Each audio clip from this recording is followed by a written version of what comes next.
Raríssimas, raríssimos e raríssimas, bom dia, René de Paula Júnior falando aqui no Radinho de Pilha, 27 de março de 2025, quinta-feira, e ainda encantado com alguma coisa que realmente coroou meu dia de ontem. Ontem no finalzinho do dia eu finalmente acabei de ouvir as maluquices todas da invasão normanda na Inglaterra. Pelo amor de Deus, eu fico até tonto, é muito nome, é muita tramóia, aí você entende de onde que o Shakespeare tira aquelas ideias todas. Mas teve um episódio especial, o podcast The Rest is History, que é britânico, que é inglês, eles têm lá, obviamente você pode ouvir de graça, mas eles têm um clube em que se você pagar, você tem acesso a outras coisas, você tem acesso a os episódios você ouve antes, você tem acesso a coisas exclusivas, é o oposto do Radinho, né? O Radinho, caso alguém queira contribuir, acho que hoje são 12 super raríssimos apenas, né? Puxa, é muito bem-vindo, a gente agradece, né? A gente tem que pagar a Adobe no final do mês de qualquer maneira, né? Mas eu por princípio sempre, eu nunca fiz nada que fosse exclusivo, mas de qualquer maneira o The Rest is History faz isso, pelo visto eles estão indo bastante bem, obrigado, né? É uma comunidade bastante ativa no clube, e você tem acesso a coisas que são, em princípio, inacessíveis, tanto que eu não posso nem compartilhar o link com vocês, infelizmente. Né? Mas ontem, num desses episódios que são só do clube, o Tom Holland, que é um dos apresentadores, ele trouxe uma escritora, que na verdade é uma pesquisadora, que na verdade é uma historiadora, que é a Mudi Al-Rashid. Ela publicou um livro chamado Entre Dois Rios. E a conversa foi tão legal que a primeira coisa que eu fiz foi ver se o livro já estava disponível, felizmente já estava. Eu assino um serviço que eu acho genial, eu sempre recomendo aqui para vocês, que é o serviço da Audible. Se eu não me engano, tem Audible no Brasil também. A Audible se paga fixo por mês, como Netflix, e te dá o direito a baixar alguns livros por mês. Eu não lembro qual é o limite, se é um, se é dois. Se você quiser comprar além disso, aí você paga do bolso, mas se não, todo mês você tem crédito, você ganha crédito para você baixar um livro para você ouvir. E com essa história de ficar ouvindo essas séries longuíssimas de podcasts, eu acabei deixando um pouco de lado a Audible, os créditos foram se acumulando. Ontem eu falei, bom, quer saber? Eu vou pegar e vou, né, escolher alguns livros aqui, escolhi vários, depois eu comento. E quando eu ouvi essa conversa aí com essa moça, com esse livro chamado Entre Dois Rios, e para minha alegria eu descobri que esse livro também está na forma de audiolivro, então também já está adicionado, acho que vai ser o primeiro da lista, assim que eu terminar os que eu estou ouvindo agora. E por que eu achei tão legal? Essa que é a questão. Essa moça está dedicando a sua vida ao estudo do cuneiforme. Cuneiforme é um sistema de escrita. Chama cuneiforme porque é um sistema de escrita que é feito com cunhas, né? Você pega um bloco de barro, é isso, o suporte é barro, é argila, né? E você lá com uma ferramenta que é uma cunhazinha ali, você vai fazendo marquinhas, por isso que chama cuneiforme. É muito interessante porque o cuneiforme, pelo menos eu juro que é interessante, tá bom? O cuneiforme foi inventado pelos sumérios há 5.000 anos, tá bom? Simplesmente 3.200 anos antes de Cristo, a civilização suméria. Aliás, se você gosta do mito do dilúvio, então lamento informar, não foi o Noé, que não tem Noé nenhum, isso faz tudo parte da mitologia suméria, né? A gente já comentou aqui várias vezes do épico de Gilgamesh. Bom, ok, cultura sumérica maravilhosa, né? Se você for a bons museus, você vai encontrar aquelas divindades espantosas, aqueles deuses com cara de touro, magníficos, painéis super bem esculpidos. Os suméricos são incríveis e os suméricos inventaram, entre outras coisas, né, o alfabeto não, sistema de escrita cuneiforme há 5.000 anos, o que é muito interessante pensar porque o livro, aliás, chama Entre Dois Rios, que é sobre as culturas da Mesopotâmia. Mesopotâmia em grego quer dizer exatamente isso, né? Entre dois rios, o Tigre e o Eufrates. né? E ali várias civilizações, né? A civilização da Suméria, Babilônia, ali um monte de coisa, a agricultura foi inventada, tudo. Eu não consigo imaginar como seria a história humana se não fosse a Mesopotâmia. Primeiro que acho que não haveria história no sentido estrito, né, porque o que a gente chama de pré-histórico é justamente as civilizações que não tinham escrita. Então, se eles não tivessem escrito a escrita, estava todo mundo... Bom, em suma, é mais ou menos isso.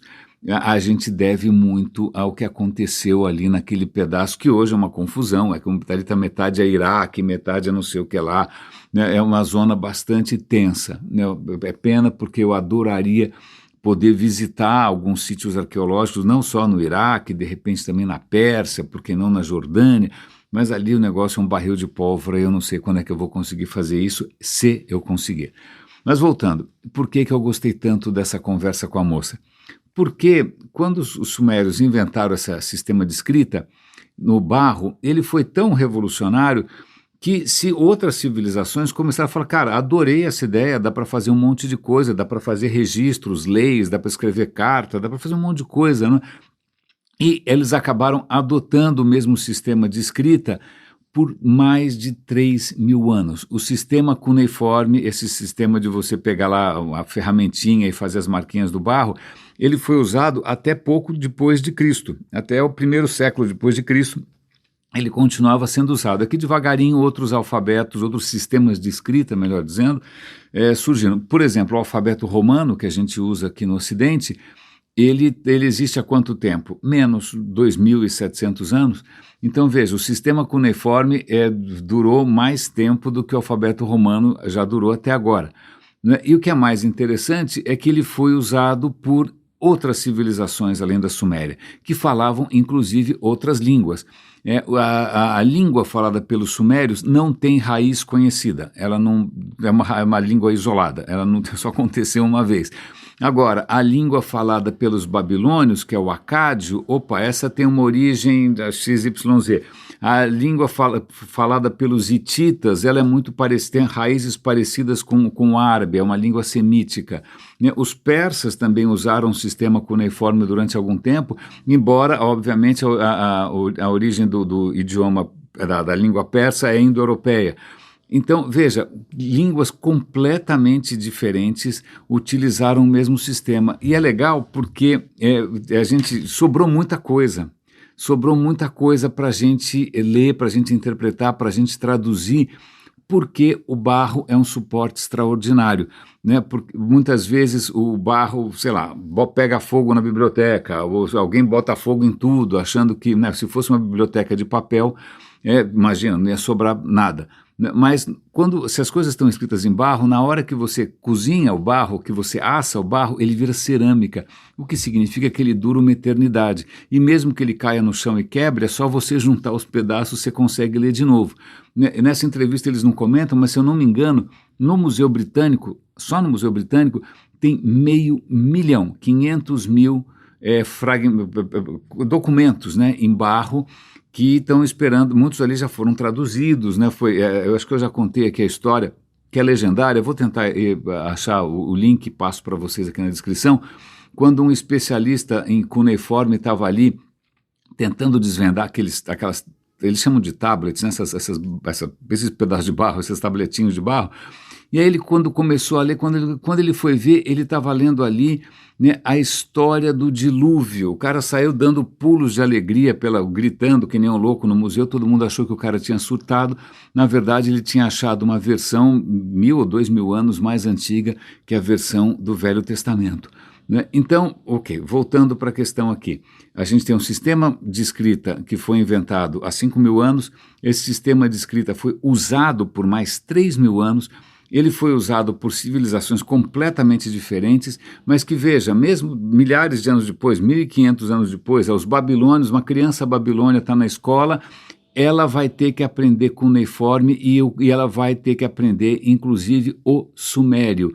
Como até pouco tempo atrás, né, boas escolas, os alunos aprendiam latim, aliás, eu lamento imensamente jamais ter aprendido nem latim nem grego, adoraria ter aprendido isso, não é? Então você aprendia o sumério como quem aprende hoje o grego. Era uma língua morta, mas era uma língua de cultura, era uma língua fundamental para você ser um cara bem formado. E como é que a gente sabe tudo isso? E aí sim a gente chega na parte legal. Porque, como o suporte, esse suporte do barro cozido, do barro eventualmente, né, vitrificado ali, o que acontece é que sobrou muita coisa para a gente ler. E que tipo de coisa que sobrou?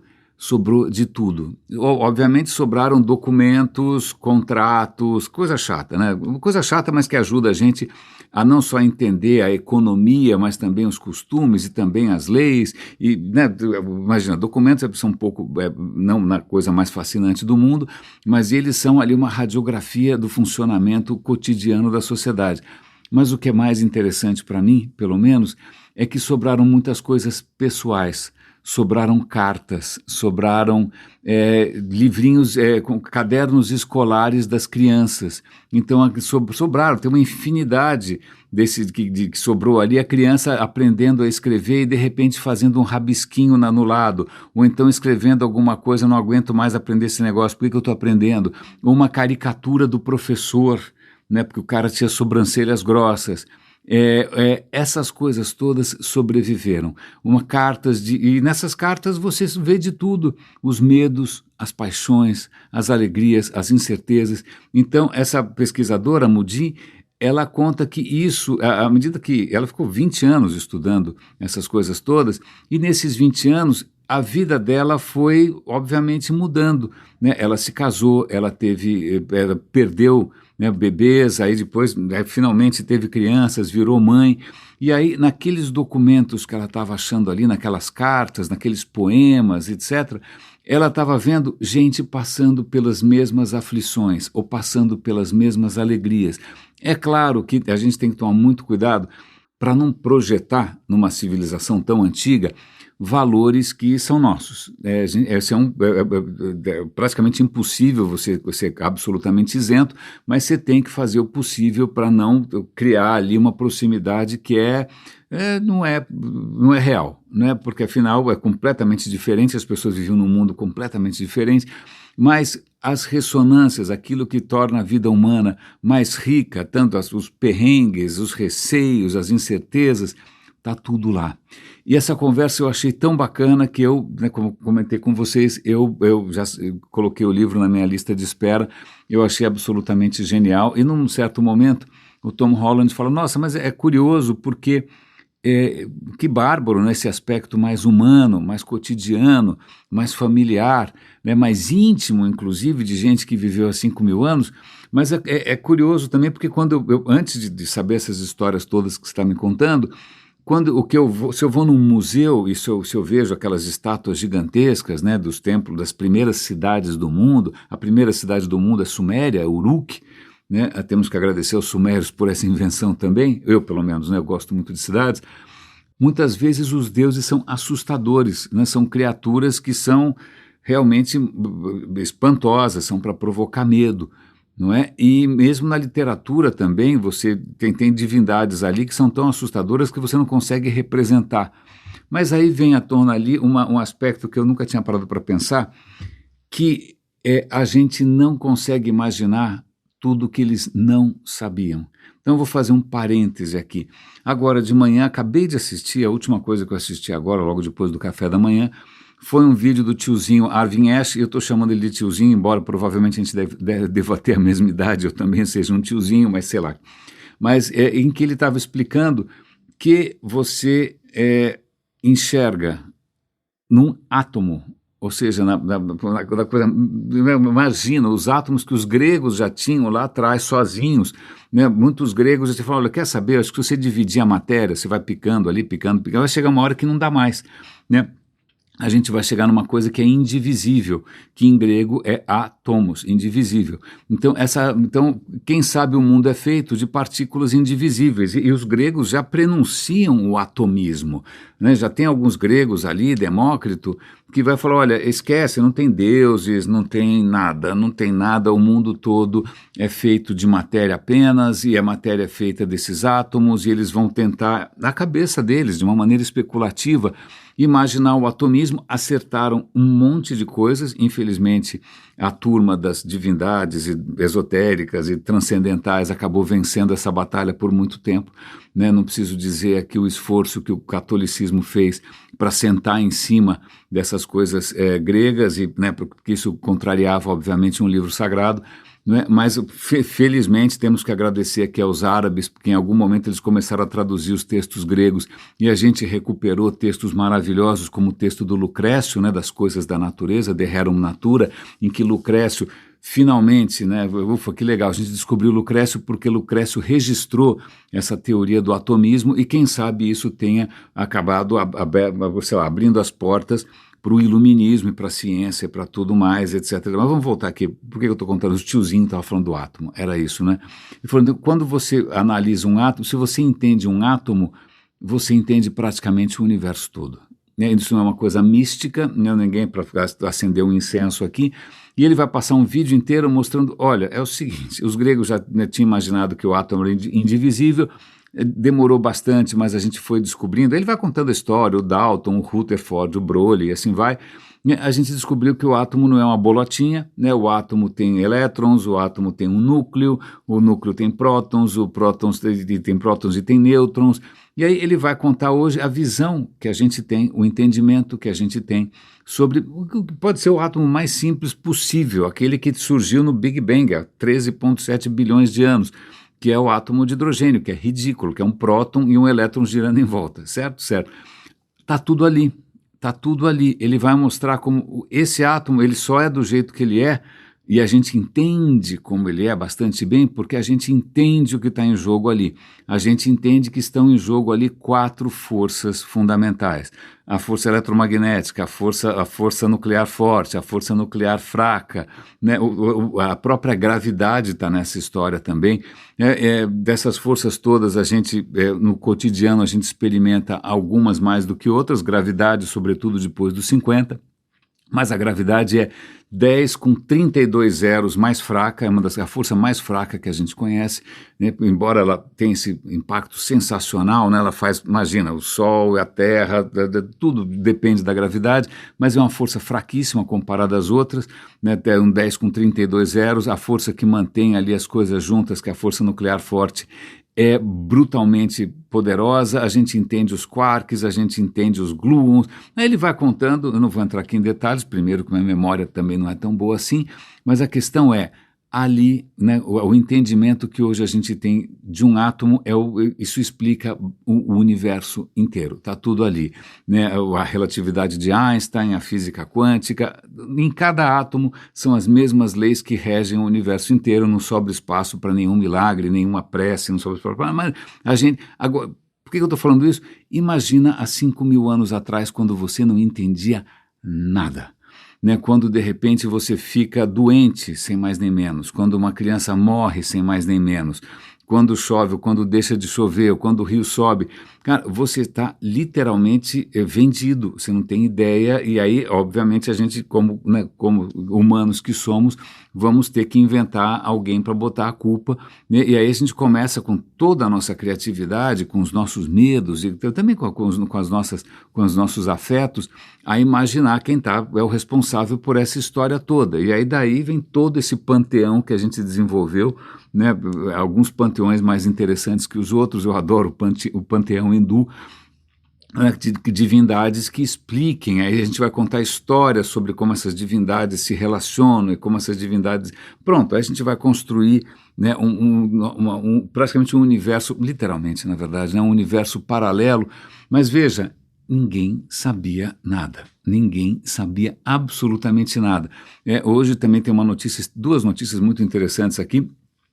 falando em coisas que a gente hoje sabe, não é? Os cientistas descobriram, analisando o solo de um jardineiro, ele estava analisando o solo para ver que criaturas que se desenvolviam ali, e descobriram uma bactéria que produz uma proteína que pode ser um antibiótico poderosíssimo, né? A ciência moderna, a medicina moderna estão hoje se deparando com um problema que a gente mesmo causou, que são bactérias super resistentes, né? A gente descobriu um antibiótico lá atrás, usou à torto e à direito para qualquer coisa, e o que a gente fez foi só promover, né, a evolução acelerada de bactérias que não morrem de jeito nenhum, né? Mas agora descobriram, e agora a gente consegue descobrir, não é só porque, o que jogou ali funcionou, não, os caras conseguem entender a forma da proteína que essa bactéria produz, de que maneira ela interfere, ela funciona mais ou menos como um laço, ela vai prender, né, o RNA da outra bactéria, isso vai produzir o que na hora de fazer a cópia do código, vai produzir provavelmente substâncias tóxicas. Cara, então não é só que a gente descobriu, como foi o caso da penicilina. Olha que engraçado aqui, né? Aqui nesse vidrinho aqui não cresceu nada. Não, a gente consegue ver isso num nível praticamente molecular, num nível atômico. E isso vai dar esperanças aí para o desenvolvimento de novos medicamentos. E esse entendimento profundo de como funciona a nossa genética num nível assim, básico, estrutural, né, permite uma notícia muito legal na Folha, que a gente deduza que os seres humanos atuais, eles têm um descendente que, na verdade, a gente é fruto de um cruzamento de duas linhagens que a gente não sabe muito bem quem são, mas está claro ali, né? Se a gente analisar o código genético de um monte de gente, a gente vai perceber, pera um instante só, há uns 300 mil anos, a gente consegue, né, fazer essa conta, teve um cruzamento de duas linhagens aqui, né, duas linhagens que provavelmente tinham surgido 1,5 milhão de anos antes, cada uma foi para um lado, né, e aí o que acontece, há 300 mil anos elas se cruzaram de novo, né, uma das linhagens era menor, tinha menos gente, provavelmente aconteceu alguma desgraça, então tudo indica que o nosso código genético seja 80% de uma dessas linhagens, que a gente não sabe ainda, não consegue atribuir a nenhum fóssil, e 20% da outra, que a gente também não sabe de onde veio. Isso é tudo um território a ser explorado, né? Vale lembrar que quem tem ascendência europeia certamente tem 2% do seu código vindo dos Neandertal.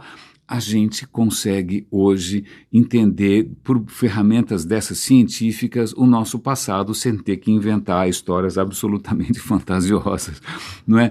E isso imagina, volta, 5 mil anos atrás, ninguém sabia nada disso. As pessoas viviam num mundo que é muito difícil imaginar. Não precisa ir muito longe. Se a gente está comemorando esse ano aqui, 100 anos de física quântica.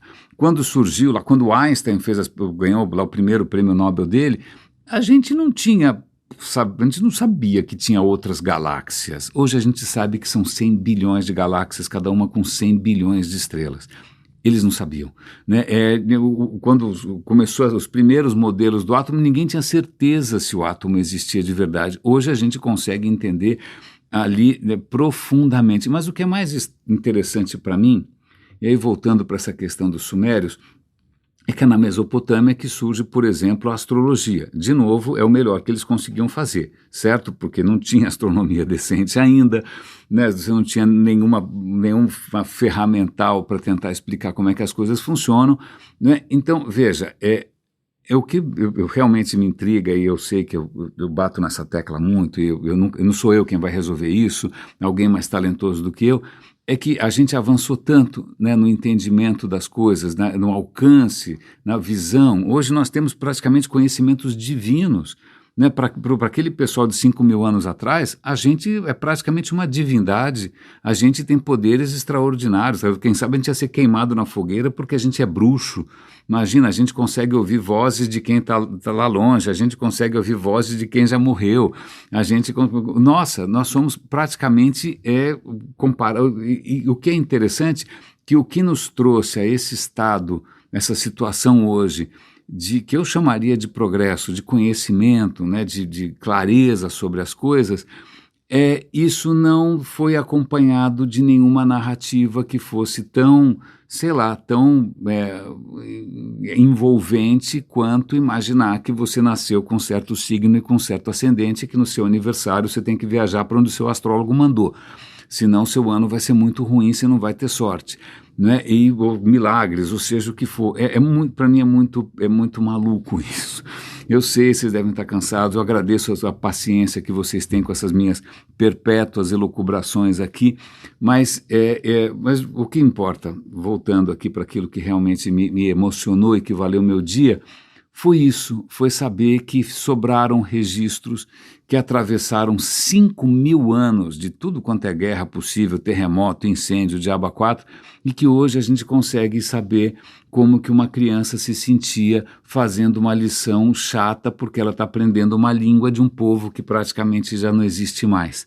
Né? Eu achei isso absolutamente fascinante, ainda mais num tempo em que você vê o poder de figuras completamente sem empatia nenhuma, pessoas com aparentemente um grau de ressentimento, um grau de ódio, que gratuitamente, sem nenhuma explicação a não ser a maldade pura, né, vão sabotar justamente os fundamentos da ciência, vão sabotar os fundamentos da educação, vão sabotar os fundamentos da saúde, né, vão cortar investimentos em caridade, vão cortar o apoio a populações carentes, vão cortar, inclusive, eu estou vendo aqui, né, o Trump está querendo cortar os salários, o dinheiro dos cientistas que estão em pesquisas que não interessam ao governo.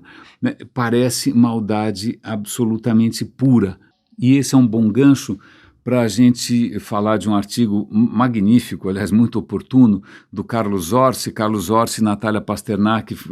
A gente conheceu o casal durante a pandemia. A Natália foi super vocal com relação à questão da vacinação, com relação a toda a questão do Covid, né? O Carlos Orsi também faz um trabalho maravilhoso na revista Questão de Ciência, eu estou sempre seguindo os dois, eu sou fã, e ele fez um artigo que é bastante oportuno, mas ao mesmo tempo atemporal, cujo título em português, ele escreve no Substack, ele escreve em inglês, mas assim, não subestime o ridículo. O que ele está falando aqui é uma questão curiosa, porque veja, vamos pensar num caso mais próximo, Bolsonaro. Antes do Bolsonaro virar o Bolsonaro, ele era um personagem bizarro do baixo clero de Brasília, como tantos outros. Né? Toda vez que tem alguma coisa que envolve Congresso, Assembleia, etc. e tal, todo mundo fala, nossa, quanta gente estranha, quanta gente diferente, quanta gente maluca. Né? Acho que no impeachment da Dilma foi um circo essa história toda. Eu falo, nossa, eu não tinha ideia que essas pessoas estavam lá. Então, Bolsonaro fazia parte de uma fauna bastante diversa, não é? De que a gente tirava sarro. Realmente, eu acho que eu tenho que confessar, por meus preconceitos e, sei lá, o meu nariz empinado, de achar que realmente uma figura como o Bolsonaro era ridícula. Né? E veja no que deu. Né? Trump era uma figura ridícula, né? E veja no que deu. E isso tem um certo padrão. Né? Eu comentei com vocês aqui, quando eu estava seguindo o The Rest is History, e eles estavam falando sobre todos os passos antes, durante, depois da Segunda Guerra Mundial. Hitler, quando surge, ele é uma figura ridícula. Né? As pessoas que estavam no poder, sobretudo a aristocracia alemã, a aristocracia prussiana, eles olham para o cara e falam, quem é esse cara? Ele nem alemão é, olha esse cabelo ridículo, olha esse bigodinho, olha a roupa que ele veste, né? Do jeito que ele fala, esse cara é ridículo. E olha no que deu. Né? Então, isso é uma questão que aparente. Eu até vou conversar depois com o nosso amigo ChatGPT sobre essa questão. Aliás, eu conversei com o ChatGPT sobre a questão do cuneiforme. Eu vou passar o link para vocês. Eu já descobri que o ChatGPT é o melhor professor que eu já tive, né? Porque ele explica, ele faz gráficos, ele ilustra. É uma aula em 15 minutos sobre qualquer assunto que eu queira. Eu estou felicíssimo, eu não sei se mais alguém usa o ChatGPT para isso. Aliás, fica uma dica aqui. Daqui a 2 minutos exatamente eu vou ver se funcionou uma funcionalidade do ChatGPT que é chamada tarefas, tasks, em que você pede para ele fazer coisas. E eu pedi que todo dia às 9 horas, como eu estou aprendendo italiano aqui do comecinho, como eu sou um iniciante, que todo dia às 9 horas ele mandasse para mim um diálogo para eu poder estudar. Então falta 1 minuto e meio mais ou menos, né, para que eu veja se o ChatGPT funciona. Então, pelo menos para mim, né, o ChatGPT tem sido esse companheiro da minha curiosidade e das minhas pesquisas e das minhas conversas. E eu acho que eu vou pegar carona nessa história e depois vou perguntar para ele se ele consegue se lembrar, né, de mais algum episódio ridículo, né, desses que a gente subestimou. Aliás, acho que eu já até comentei com vocês, uma coisa parecida aconteceu no Irã. Né? O Irã, durante um bom tempo, acho que até a década de 70, que estava sendo administrado por um Shah, pelo Reza Pahlavi, que era uma figura até que bastante liberal, as mulheres tinham bastante liberdade, etc. e tal, mas na verdade o cara era um pau-mandado dos Estados Unidos. Os Estados Unidos estavam com muito receio, né, que aquela região ali caísse, era Guerra Fria, né, caísse, fosse lá na direção do comunismo. Então deixa esse cara aí, era um déspota chiquérrimo, uma mulher belíssima, etc. e tal, mas o que acontece é que a oposição, sobretudo a oposição de esquerda, estava se organizando e tinha ali, eu estou falando, eu vou depois dar link para quem estiver interessado. A oposição estava se organizando para tentar derrubar o cara, né, e eram células de esquerda na França, e aí os caras obviamente não estão conseguindo ter a popularidade que eles queriam, e aí eles descobrem que tem um clérigo, né, que tem uma figura religiosa que é muito popular, um cara super esquisito, ele falava uma língua muito rudimentar, uma língua muito interiorana, parecia um cara um pouco limitado, mas ele era um cara muito popular. Falou, vamos fazer o seguinte, vamos usar esse cara é ridículo, esse cara não, a gente é um banana, depois a gente dá um jeito nele, ele vai ser a nossa marionete, né? Vamos usar esse cara como uma marionete, que foi o que aconteceu com Hitler também, provavelmente deve ter acontecido com o Bolsonaro, etc. Ah, não, a gente vai usar esse cara como uma marionete. Era o Khomeini. Então eles achavam que, né, eles lá do exterior eles conseguem infiltrar uma série de mensagens em fitas cassete, eram discursos, eram falas do Khomeini, né, e aí isso faz um sucesso danado, o Shah cai, mas ao invés de entrar um novo governo de esquerda, o que entra é uma teocracia que inclusive perseguiu os caras de esquerda. Então, eu estou falando aqui de memória, acho que eu vou tentar fazer alguma coisa mais interessante no ChatGPT e mando para vocês. Mas voltando aqui para essa questão acho que até do julgamento de ontem, né, em que, olha, tentativas de golpe matam, é verdade, mas a estupidez, o ridículo mata, né? Não vou nem falar do Hitler, né, 6 milhões de mortes, 10 milhões de mortes, sei lá, mas vamos pegar um exemplo agora mais cotidiano que está debaixo do nosso nariz. Estou vendo aqui no Washington Post que os casos de sarampo estão se multiplicando loucamente, exponencialmente, semana após semana. Sarampo é uma das doenças mais contagiosas do mundo. Uma pessoa consegue contagiar 18, se eu não me engano, né? O R0 de sarampo é altíssimo, né? E por que, puxa, já tem vacina, a gente sabe como a vacina funciona, ciência, é isso, certo? A vacina não pergunta se você se masturbou à noite, se você, não pergunta nada, né? Assim, vai lá, toma vacina e pronto, né? Você não precisa ficar de joelho, não precisa, nada, escrever em cuneiforme, nada.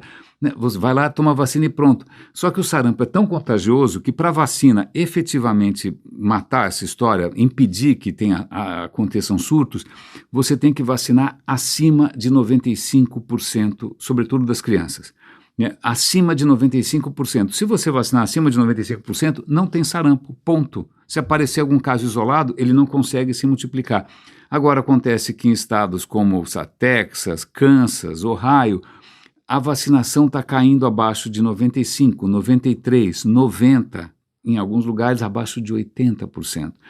Adivinha o que acontece? Não precisa adivinhar, não precisa jogar runas, não precisa jogar búzios. O que vai acontecer, a matemática é simples.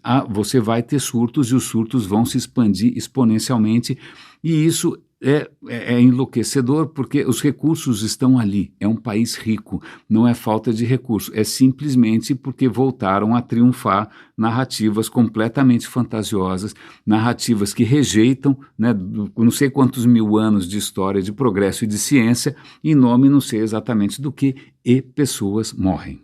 Mas vamos deixar o obscurantismo de lado por um momento, tentar respirar uma atmosfera mais inspiradora. Se tem alguma coisa que me recarrega as baterias em termos de esperança e fé, O Open Culture é um site que existe desde que o mundo é mundo na internet. Ele é um site gratuito, dedicado à cultura, dedicado ao conhecimento, né? Aliás, eu estou super feliz que outro dia desse eu consegui identificar o fundador e consegui trocar uma mensagem com ele no LinkedIn.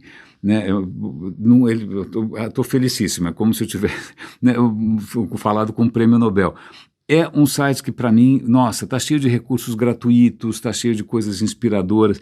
E hoje eles estavam dando o link para uma versão impressa de um poema que fez um sucesso danado durante muito tempo. A gente estava falando aqui de aprender línguas mortas, né? No tempo que as pessoas aprendiam latim, né, uma das obras mais populares para você aprender latim era Virgílio, que é um poeta romano, né, um pouquinho antes de Cristo, 70 anos de Cristo. Ele escreve um poema chamado A Eneida. Eneida você tinha antes Homero, que contava as histórias de Ulisses, né, na Guerra de Troia. O Virgílio resolve contar a história de Enéas e tem a Eneida. Eu não li, tá bom? Aliás, no Open Culture tem um link ali para uma versão gratuita. Eu vou ver se eu crio vergonha na cara e leio, não é? Mas o que é interessante é que é uma edição medieval, ilustrada, absolutamente linda, maravilhosa, escrita num alfabeto romano bastante peculiar, já que a gente está falando aqui de sistemas de escrita. As ilustrações são decoradas com pó de ouro, né, uma coisa espetacular, e você pode, inclusive, ver na íntegra essa obra toda, porque ela foi digitalizada. Tem um projeto que, caso alguém queira colaborar, eu adoraria ter tanto dinheiro assim, né? Se você quiser doar $500 ou 500 euros, nem lembro mais, para esse projeto, você ganha uma cópia impressa desse livro ilustrado do Virgílio. É um projeto de digitalização do acervo do Vaticano, né? O Vaticano tem uma série de tesouros, de preciosidades ali, que estão sendo digitalizadas, vai consumir $milhões, vai demorar 15 anos, mas, cara, que cada tesouro que aparece. Mas o que eu não sabia dessa história do Virgílio é que ele era tão admirado que chegou num certo momento em que eles começaram a fantasiar, que de repente o Virgílio, no texto da Eneida, tinha conhecimentos ocultos, tinha profecia, que ele previu o nascimento de Cristo. Tá lá, tem aqui essa linha aqui, ele estava prevendo. E aí pessoas começaram a usar o livro da Eneida mais ou menos como uma coisa divinatória. Você abria o livro em qualquer página e lia uns versos ali aleatórios, e aquilo ia ser uma premonição de como seria o seu dia. Não é? Coitado do Virgílio. O Virgílio, na verdade, estava tentando puxar o saco do imperador na época e tentar arrumar alguma narrativa que justificasse por que aquele imperador era especial, porque afinal ele descendia dos troianos. Imagina, ok, não vou tirar um mérito da obra do cara, mas é uma obra feita num certo contexto que a gente entende bastante bem, né? Mas veja, ao longo do tempo, sobretudo no período medieval, aquilo quase que virou um livro sagrado, com conhecimentos místicos, né? Com conhecimentos a serem revelados. Falei, não, é só o poema do Virgílio. Muito interessante que isso tudo tenha sobrevivido afinal, um livro pagão, que está falando de deuses pagãos, que isso tenha sobrevivido, mas bom, ok, sobreviveu pelo menos dentro da biblioteca do Vaticano, deve ter um monte de tesouro que ficou trancado ali, né? Mas é curioso que isso tenha convivido durante tanto tempo com a fé cristã. Então, todo dia que eu fico desanimado, eu lembro que ainda existe o Open Culture. Vocês podem pensar também, puxa, que bom que ainda existe o Open Culture e que o René também não desistiu, né? E a gente segue nessa saga um pouco solitária e um pouco inglória, tentando manter essa chama acesa. Raríssimos e raríssimos, espero que esse episódio tenha valido a pena. Muito obrigado aos 12, e é uma coincidência, né? Parece coisa de apóstolo, aos 12 super raríssimos que apoiam o Radinho lá no coffee.com. Cuidem-se, por favor, um grande abraço e até amanhã.